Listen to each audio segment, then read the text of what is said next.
iPhone 17 price update and specs. So this is the price for iPhone 17. So October 17 daw siya na-release. Ang 256 gigabytes niya, kung i-cash niyo is 57,990. Ang 512 gigabytes naman, ayan, merong lavender, may sage, may mist blue, white, and black. Ang price ng 512 gigabytes is 72,990 kung i-cash or straight ninyo siya. Now, ipapakita ko sa inyo, ha? Hawakan lang natin, kahit hawak. Kahit hawak lang, guys.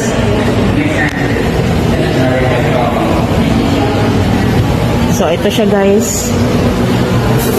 Testing natin siya. Napaka-perfect because walang tao ngayon dito. Konti lang yung pumapasok kasi it's weekday. It's Wednesday. Ayan. So, meet iPhone 17.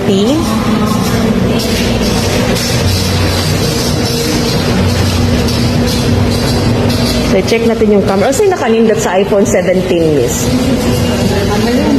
Camera.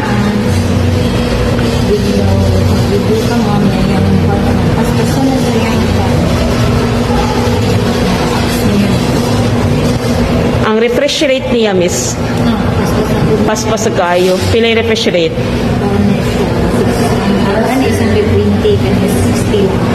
Pila ni? 60. Oo.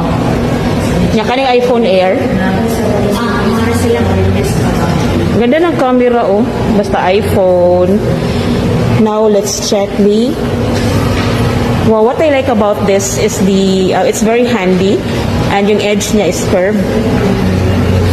Napaka-handy niya. Very lightweight siya. Ang color nito is lavender. Napakaganda ng camera niya, guys. Oh. Very particular kasi ako sa camera. Kasi nagla-live ako and then content creator din. So, let's try the video. May na lang, guys, makakahawak tayo ng iPhone 17. So, this is the video quality of iPhone 17.